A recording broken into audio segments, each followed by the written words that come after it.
Hi, this is Gilles, the radio prepper. Today we're going to talk about the Elecraft KX2 and in particular the MH3 microphone from Elecraft with the up and down buttons. The microphone I bought for my KX2 is the Astatic, simply because it was cheap, about 3 times less than the Elecraft MH3. Now, probably quality-wise, those two microphones are about the same. Of course, one reason to maybe prefer the MH3 is the size, because it's so much smaller than the Astatic. And when you have to pack your gear in a small box, the Astatic it's a bit of a problem. It's also very thick. As to the MH3, it's much thinner. I also had a hell of a time soldering this jack here because there are 4 wires, and you know, if I pulled a bit on this or if I work it a little bit too much, I'm sure it would either come off or make a short or something. The Elecraft jack is molded, so you don't have that problem. Also, the KX2 had a new firmware that I'm testing now come out, so it will allow the use of the up and down buttons, and that might be a great thing for people who want to do pedestrian mobile operations. Something I haven't tried, but yeah, and just wait a bit. Some people like to spend fortunes on microphones, hundreds of dollars, even upwards to 1,000 maybe, and for the type of radio that we do, you really don't have to. You can do very well with a cheap $25 microphone. We use SSB, and SSB has a 3 kilohertz bandwidth, and there isn't just much to work with. A better microphone is not going to make you understood better, and that's the key point here. Do you want to sound like the BBC or you want just to be understood clearly?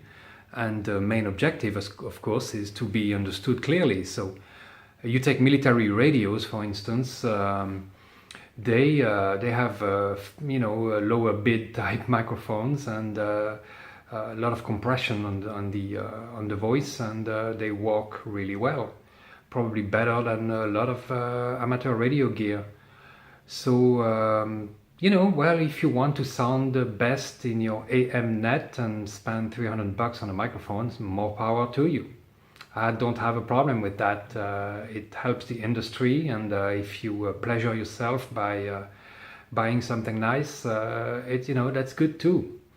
But you don't have to, that's my point. You know, a simple Electret microphone for the KX2 would work just fine. I remember when I had my KX3, I bought 2 microphones off eBay for, I think it was $2 shipped. That's $1 per microphone, including shipping. Those were, you know, short little tiny computer microphones, but I had great audio reports. So I have my KX2 here. I will upgrade the firmware, and for that I need the Elecraft cable, which plugs into the side on the ACC port. There we go. The other end of the cable goes into my Mac, since I use a Macintosh computer, because I'm a Windows hater. Let's turn the light on, just so you see better. Okay, so let's update the firmware, check the port. Well, I'll just click on Test Communications. It's working, so no problem. Then we click on Firmware, and we have to set the location of the new firmware that I received from Elecraft. Oh, nope, not default. Browse. Here's the new location.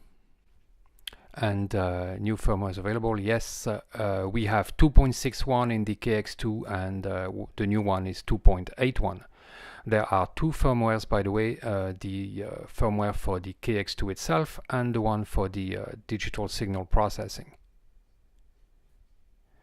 Send all firmware to KX2. Now we'll see on the KX2 screen that it's going to be receiving the firmware. After the KX2 firmware, the DSP firmware is loaded. There is a little bit of a delay for resetting everything. Waiting 8 seconds for MCU reset to complete. Now it's going to send the DSP firmware.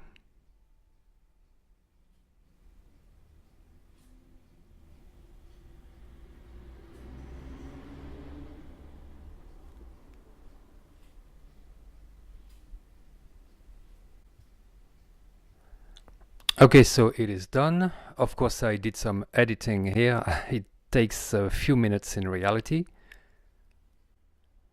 And we are finished. It looks like ready. Okay, and the KX2 restarts, and that's it. Here's my setup today. I have the Chameleon hybrid micro with the whip.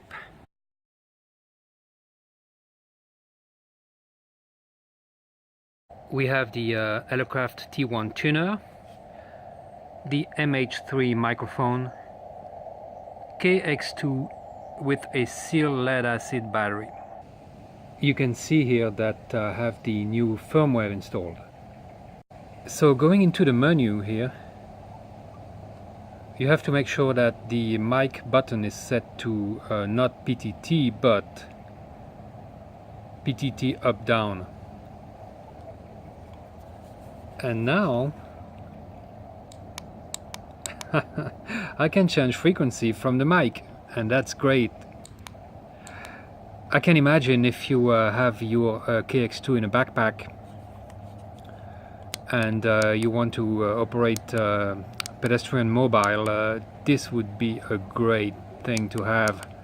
Otherwise, you just can't change frequency. Alright, let's tune the radio, the antenna, with the tuner.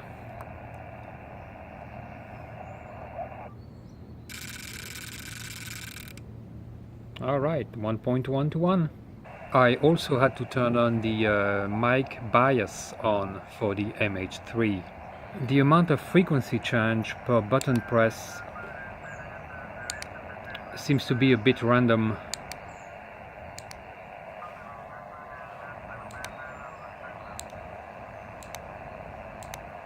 But I haven't read the documentation because I don't have it.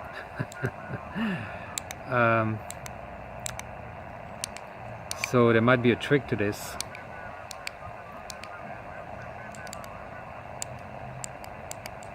I don't know, but it's working fine.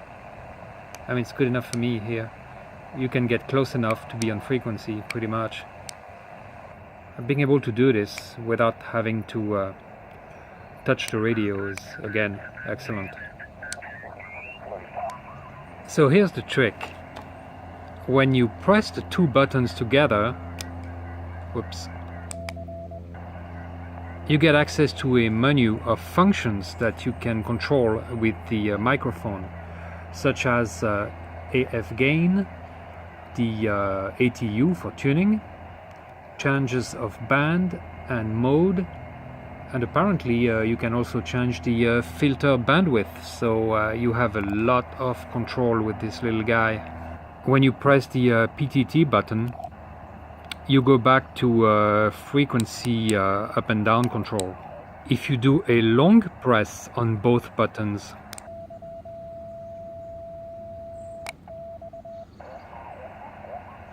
well, supposedly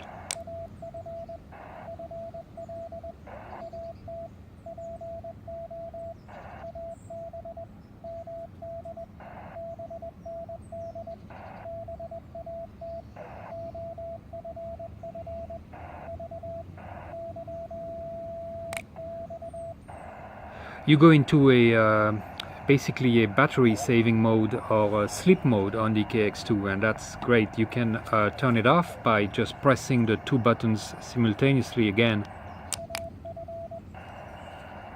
Oops, that was AF. No, must have messed up somewhere. You can always go back to the frequency control by pressing the PTT button.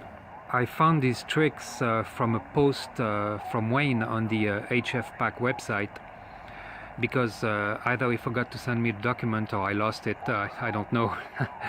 So it will be a little difficult to experiment fully until I find the document. It's interesting to note that front panel controls are locked out while the mic is used, so you can't change anything accidentally by you know, having the radio in a backpack and some button gets pressed, and you know, you won't have that problem because you are controlling the radio with the microphone and the microphone only. I'll have to test the firmware and all its functions at a later date for another video, because again I don't have the document, so there is little I can do. But I suspect I will be using the up and down feature most often, which is great because that will really incite me to maybe try pedestrian mobile and think about the implications for prepping, like maybe when you're waiting for a call and you have to be on the move, or you want to contact someone on the move again.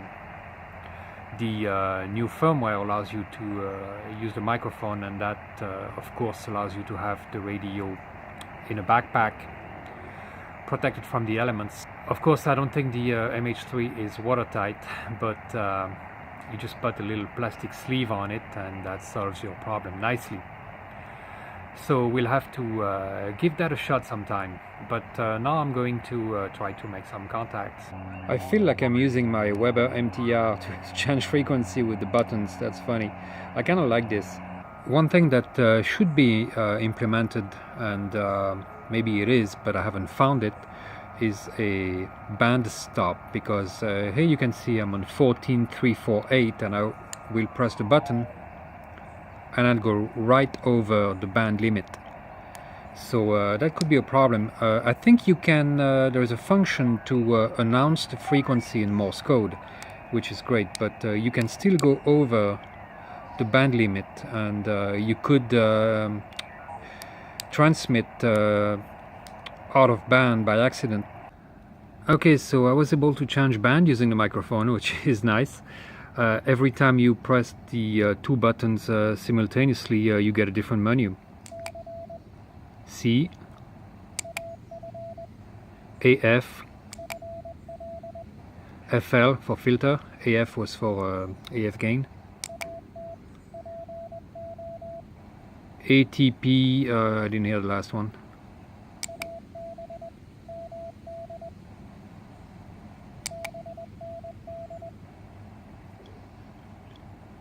That was for band. BAT, I don't know, battery maybe? Off. V. C. AF. Okay, we are going back to the beginning again. FL, okay. So you can access those functions by pressing the two buttons simultaneously, and then you change the values by going up and down. To exit the menu, you just press the PTT button. 500 radio, QRZ. Foxtrot for Whiskey, Bravo, Yankee. Lima Alpha 7 United, Sugar Alpha 59009. Oh, that's pretty neat. You can even check your battery level. Listen to this. 12 volts. I can also change power levels. 1 watt, 5 watts, 10 watts. You want to know why I don't like contests? This is why. One of the reasons.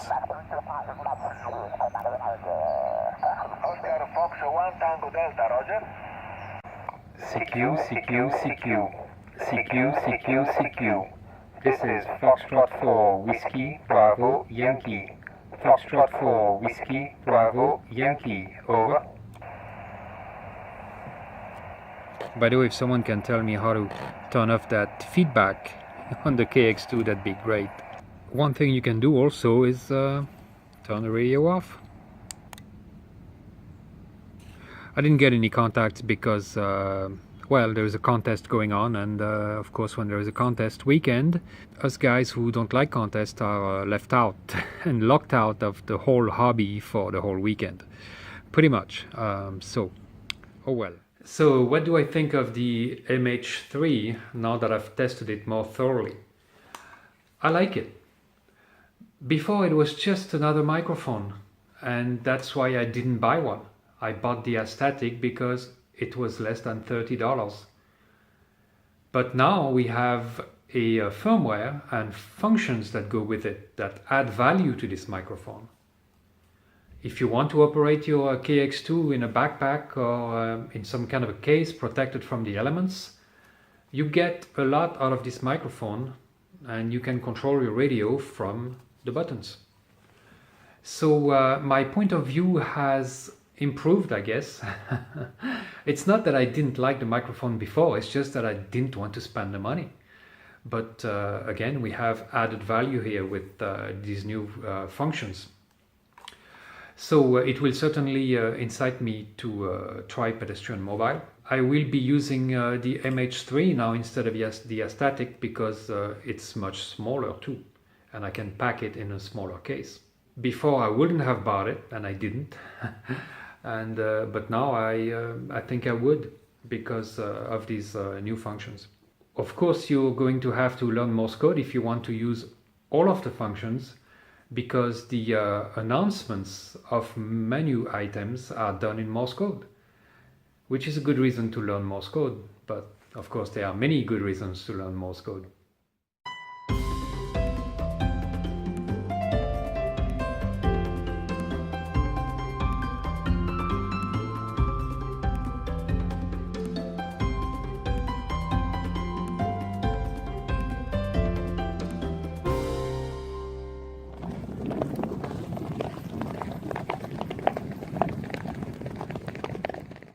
So what do you do on a contest weekend?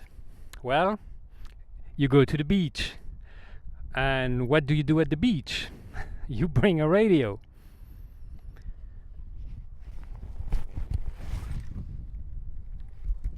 And this is my trusty PRC 351. So over there is England, and I'm going to try to call like I did last time at the Cap Blanc. Although I don't think it's going to work, because that's only about 4 to 5 watts, and well, that's not a whole lot. So the only antenna I have here today is the Battle Whip, which I'm going to mount on the radio. Now the advantage of these radios, of course, is that it's very quick and easy to set up. Now we are in Belgium here, so I'm going to have to use Oscar November in front of my call sign. I'm going to tune the radio to 51.7, which actually it's already on, and I'll turn it on. I'm going to set the surf unit. You won't see it, but... And I get maximum deflection here, so I know my antenna is pretty much tuned. CQ, CQ, CQ, CQ, CQ, CQ. This is Oscar November / Foxtrot 4 Whiskey Bravo Yankee. Oscar November / Foxtrot 4 Whiskey Bravo Yankee. Over. I very much doubt anybody's going to answer, but we'll see. CQ, CQ, CQ. This is Oscar November / Foxtrot 4 Whiskey Bravo Yankee. Oscar November / Foxtrot 4 Whiskey Bravo Yankee. Over. Another advantage of the PRC 351 is that you can sit on it. CQ, CQ, CQ. CQ, CQ, CQ. This is Oscar November / Foxtrot 4 Whiskey Bravo Yankee. Oscar November / Foxtrot 4 Whiskey Bravo Yankee. Over. I did hear a faint voice earlier, but no contact. So no contact, but that's not surprising. The PRC 351 isn't made for long distance communications, so at the most maybe 5 miles. So this is much longer than that to get to England. So no surprise here, but hey, it's a nice day at the beach, and I got to do a little bit of radio, and we're probably gonna go get a drink and have a nice evening. So you guys have a good one.